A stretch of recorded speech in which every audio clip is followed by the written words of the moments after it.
So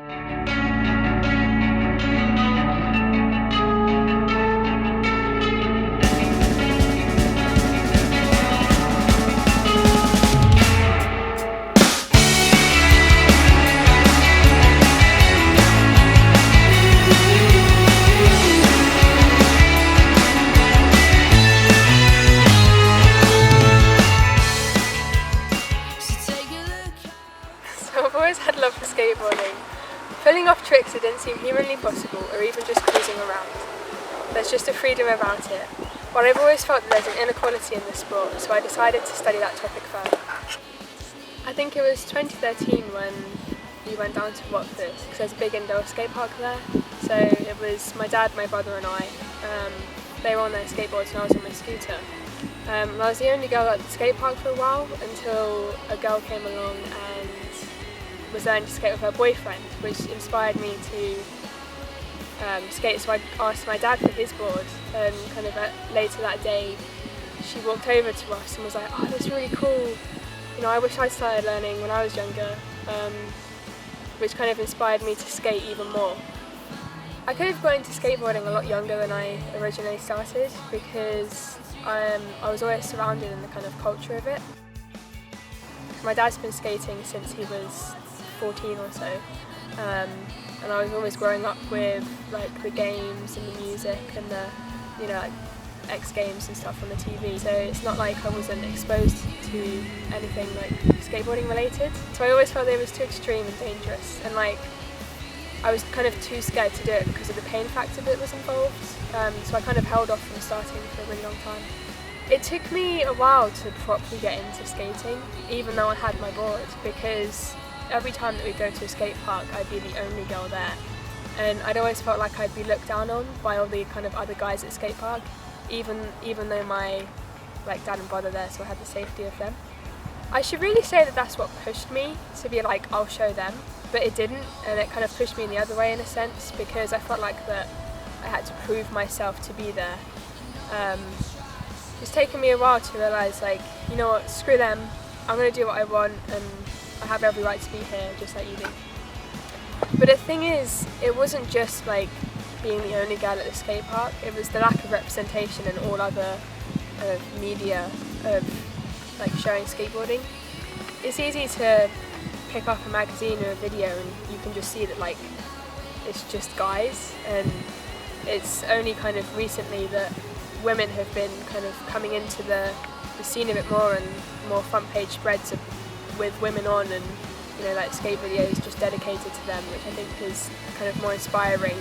There's a community now on social media, which you didn't really see beforehand. So there's like on Twitter, Instagram, there's a thing called Girl Skate Network. And it's really cool how there's such a community now, because it's probably been there the whole time, but like without this coverage, you couldn't really see that beforehand. So it all started with Alyssa Steamer. She was the first woman to go pro, and like she was a recognised figure as well. So she even had her character in Tony Hawk's Pro Skater. But there are so many more now. You've got Lacey Baker, Lizzie Armanto, Mariah Duran, Nora Vasconcelos, just to name a few. There's even a 12-year-old girl that's going to the Olympics. This representation, you know, you wouldn't be able to see how big the picture actually is. So it's not just in skateboarding where there's the inequality. Take women's football for example. You've got kind of the players that can be leaps and bounds better than some of the male footballers, but you don't get that coverage. It's only really this year that the kind of World Cup has been televised on like main channels, and it's got the kind of acknowledgement that we've been looking for so long. What's really interested me is that there are more organisations set up to help get girls into sports outside of the school environment. There's a US-based organisation called Game On Sports for Girls, which is an organisation that's set up to empower young girls through sports. They've set up camps to teach girls how to play like basketball, hockey, football, rugby and more. Basically like the more male-dominated sports. After researching into inequality in sports, I was really interested in what other people thought on the topic. I mean, sports are good for like a number of different things. Like they're good for obviously keeping fit, keeping healthy, meeting people. And I know me personally, I think they're good for like mental health. Like they help so many people with so many different like, mental health issues. It's especially good for like students our age, need to do something else other than study. I mean, I used to do karate, so I'm quite interested in like the martial arts. There isn't any like particular sports which I watch, but I mean I'll watch like football, tennis, the typical sports. Yes. Did you feel that there was like Oh, 100%. It was always like probably 90% guys, 10% girls, I mean, if that. Yeah, I feel like karate, like, it's a very typical, like, man thing, so you expect, like, men and men only to be doing it.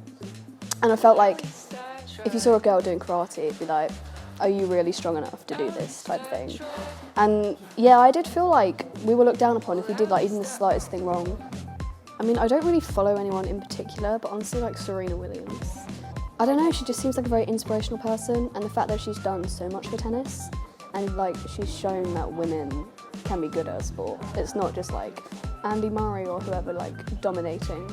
No, yeah, I think like there shouldn't really be a difference between whether or not a man does, say, football and a woman does football, because at the end of the day, it's a sport, and like the gender of the person who's doing it shouldn't matter. Obviously, it's come a very long way. Like it used to be like men can only do sports, men can only do this and this and this. But I mean, still, like, there's so many sports where it's like, oh, men can't do that.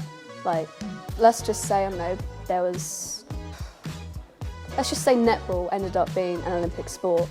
It's going to be more of a female-dominated thing, but like, you know, men should be allowed to do netball, you know, women should be allowed to do basketball. I feel like there shouldn't be like a boundary for who can do what.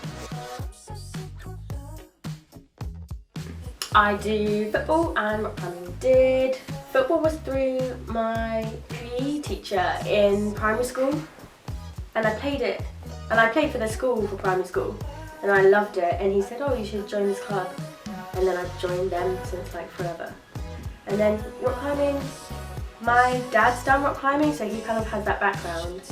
And then I did it for my 10th birthday at the climbing centre, and it's really good fun. And they're like, "Oh, we have a course, you should definitely come along." I did. In general, it's getting better. Like it's getting a lot better. Like especially with women having played in the World Cup and coming, I think fourth it was. So people are like getting aware, but it's still not like good enough. Like as in grassroots. So when you start people playing, there's not as much option for girls, and then I think because there's not enough option for girls at the start, it's not kind of ingrained when like everyone grows up in the real world. Well, it's an all-girls team for football, so but we do have male managers, and sometimes I kind of wish, you know, you'd have a strong female coach, but not really in football because they're all really encouraging and they know we can play just as well as the boys. But in climbing sometimes, because that's a mixed sport more, and so sometimes the boys like show off and think they're so good, and then sometimes they kind of look at you like, what are you gonna come and do? But overall, not too bad. I like Steph Houghton. She's the captain of the Women England team. I think she's just like what she's done. She always promotes stuff as well. And Shauna Coxey as well. I think she got into the Olympics for rock climbing. Like she's showing that she's competing like just as well as anybody else. That's quite nice to see. It's getting better again. I think that comes with like just the sport getting better and understanding that women can play as well. But yeah, like you always see the male sports players and they get like millions of money from the media for doing things, and like if the men can do it, then I think the women should be allowed to. Because I think it's really good, like because it inspires younger girls. Like I know people that are like, oh, I saw this really cool footballer in like the news or on the TV the other day, and I think that's just like seeing it and getting used to it.